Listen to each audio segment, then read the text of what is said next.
going on, everyone? Scott here. Welcome back to the channel. And the NBA Finals, Game 3, just happened, and the Boston Celtics take a 3-0 lead on the Dallas Mavericks. A game in which Dallas, once again, much like Game 2, came out swinging. Both Luka and Kyrie were both hot in the first quarter. They were making good plays, scoring the ball, and they were making all the hustle plays, not just to start the game, but really in a handful of different phases throughout the game. But then you got to give credit to the Celtics. The Celtics just turned around and punched back. I mean, Dallas came out, laid a haymaker, quick timeout by Joe Mazzulla, and then they punched back. And they really went on a huge run, really. And what started in that third quarter carried into the fourth. Dallas ended up fighting back, making it a game, but Boston was able to close it out. So we're just going to dive into some numbers from this game. Obviously, Boston up 3-0 now. So what we think is going to happen on Friday, if they close it out, or if this goes back to Boston for a Game 5. But before we do jump in, if you could, hit that subscribe button down below. Hit the like button if you do enjoy the video. So we'll jump in. So 106-99 Boston over Dallas. I mean, this is a game that was played pretty much evenly, but it was an even first half, 1 point lead for Dallas at halftime. Then the third quarter, all Celtics. Fourth quarter, for about 9 minutes, all Dallas. But then 3 minutes in the three most important minutes, it was Boston. Boston had the bigger moments within the last 2 minutes of the game. But we're looking at the team stats. A lot of the textbook traditional stuff you look at, field goal percentage, 46 for Boston, 42 Dallas. 3-point, 37, 36. Free throws, a little bit of disparity there, but they each only missed 1 and 2 free throws. Shooting 14 for Boston, 16 for Dallas. Rebounds, I said I thought Dallas was making all of the hustle plays throughout the whole game, and you saw that on the glass. 43-36 offensive rebound advantage for Dallas, or rebound advantage for Dallas, 7-6 offensive rebound advantage for Dallas there. But I think this is the key stat in which Boston wins it by 11 that I think was the key to Dallas losing this game and why they'll eventually lose this series. 26 assists for Boston, 15 for Dallas. Dallas, I know you got to give them credit. They've made this run to the finals. They've had a good playoff run. Good year overall. Getting the 5th seed in a tough Western Conference as well. When, as they said in the broadcast, late in the season, they were fighting to keep that play-in spot and get in the playoffs. They were able to squeak out and get that 5th seed, but credit where credit is due to Dallas for getting to this point. But the playing style of Dallas, specifically that we've seen throughout some of these games in the finals specifically, it's just a lot of one-on-one pick-me ball, as I called it before the series. And it works when you're cooking, which Luka and Kyrie, who are the two that should be playing the one-on-one, are, because then sometimes that'll draw, 4 eyes, multiple defenders, to maybe once they get into the lane and like to get the lob passes that Dallas likes to Gafford, Lively, Washington, Jones, those type of guys. Then that's when Dallas is effective, and that's why they've made this run so far.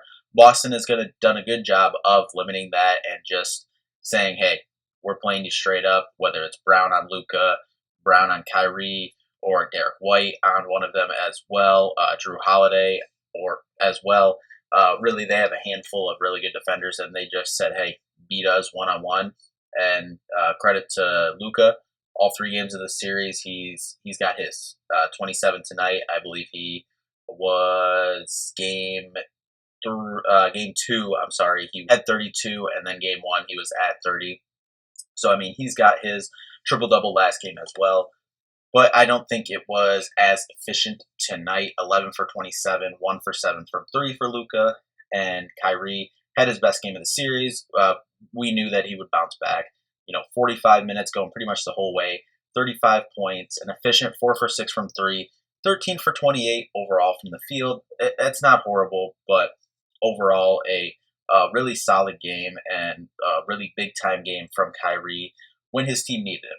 But back to my original point is, when they're playing one-on-one and they're getting others involved with lobs and other stuff that they do, that's when they're cooking. But this series, Boston has done a good job of forcing them to just go one-on-one. not having those open passing lanes. Credit to Luka, he still made, some of his miraculous passes. But the problem that Dallas was getting into, specifically tonight too, is they were just letting anyone go one-on-one. There was a possession where it was a missed shot by Boston, fast break, I believe. Kyrie got the outlet, toss it up to Tim Hardaway, which is good offense. You're running fast-paced offense. Doesn't need to be one guy just dribbling the ball into the ground and kind of initiating that offense. So you advance past the ball, try to see if you get some looks.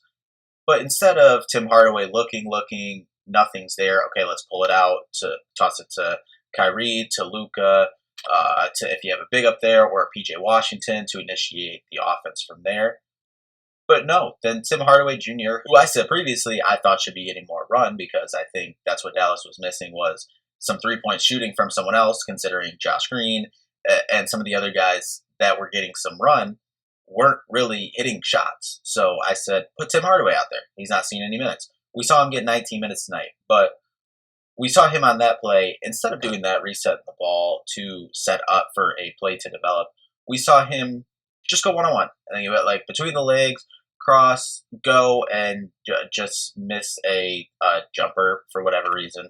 We saw it on another play too, where he just went and was going, and then you see two Celtics are back. He goes 1-on-2 straight to the lane. I believe it was Derek White that got the block.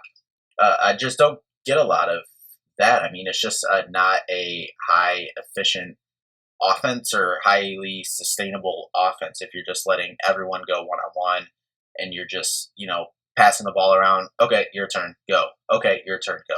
It's just not an efficient offense. Not going to win you a series. It's not going to win you an NBA Finals series against a team that is as good as the Celtics are this year, and especially with how deep the Celtics are. They only play 8 guys, but I mean, at 5 in the starting lineup, they're without Porzingis. Obviously, he was out injured this game, but I mean, all 8 guys that played tonight contributed. 4 of them over 40 minutes. Al Horford coming in at 37 as well, but they were all effective for them and all solidly efficient. And it took really till the fourth quarter for PJ Washington to get going for Dallas. The other guys just haven't got it going. We saw some flashes from Derek Lively, a little bit from Daniel Gafford as well, but no one else. I think this is a problem too. Obviously, Luka and Kyrie are by far the 2 best players on the court for Dallas, but 28 shots for Kyrie, 27 for Luka. The next closest was PJ Washington, shooting 9 shots, and he had a very inefficient night. As I said, did not get going till the fourth quarter. You had 5 for 6 for Derek Lively as well. He played 30 minutes. I 3 for 3 for Daniel Gafford as well, 16 minutes there. Ball just was not moving for Dallas, and it hasn't been moving this whole series. I think that's a big reason why they're in this 0-3 hole right now. Switching over to Boston now, I mean, you got to give credit to, and it pains me to say this as one of the biggest Boston Celtics haters, but Tatum and Brown had an incredible night. 31, 5, and 6 for Tatum, 38 and 8 for Jaylen Brown. Big time plays from Jaylen Brown. I mean, Jason Tatum really started the game for them. He came out hot. You figured he'd bounce back after a tough 2 games. As much as I love trolling him online, he's still a great player. Top 10 to 15 player in this league. Jaylen Brown up there as well, top 15 player in this league. We knew they were both going to come to play in a tough environment in Dallas. And Tatum bounced back at the beginning of the game, started out hot in that first half. And then, he did kind of taper off, still took a lot of threes, missed a lot of shots, 4 for 13, 11 for 26 overall for Tatum. And then Jaylen Brown was just efficient when it mattered most. Had a big time dunk that really took the crowd out of it for a while and gave the Celtics a lot of momentum.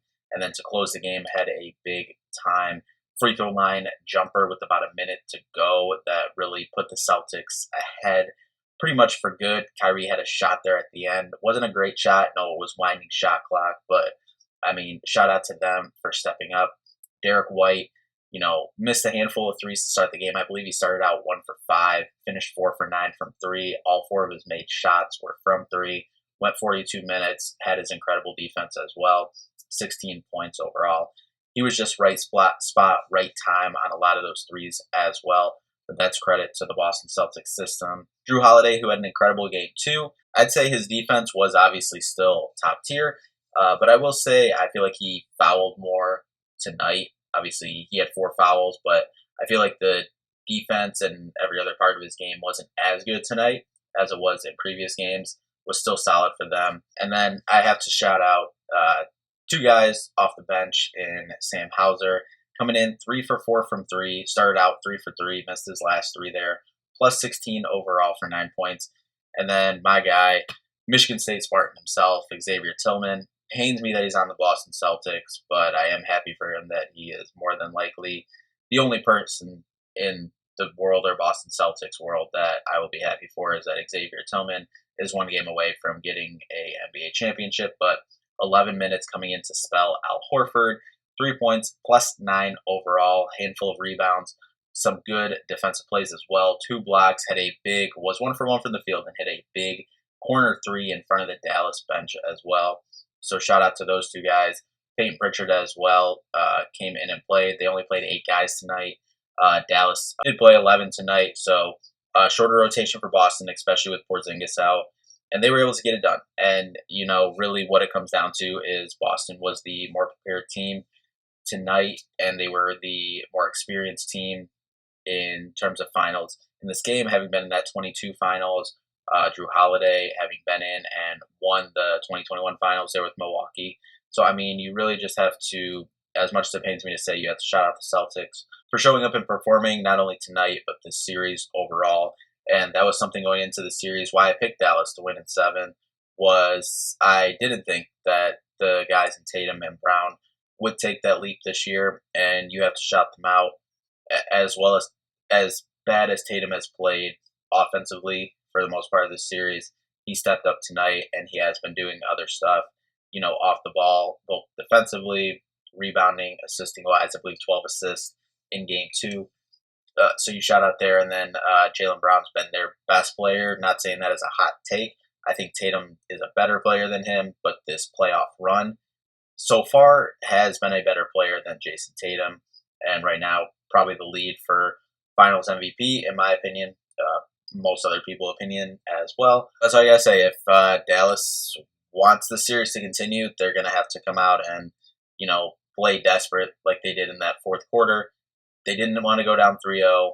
Obviously, they go down 3-0 now, but they're going to have to play like that the whole game if they want any shot to even send this to Boston. And then you're walking into a madhouse there in Boston for a Game 5 with a chance for them to win the title. Dallas is going to have to play desperate the rest of the way to continue to extend this season for them. But anyway, that'll do it for this one. So thank you all so much for watching. I'll see you in the next one.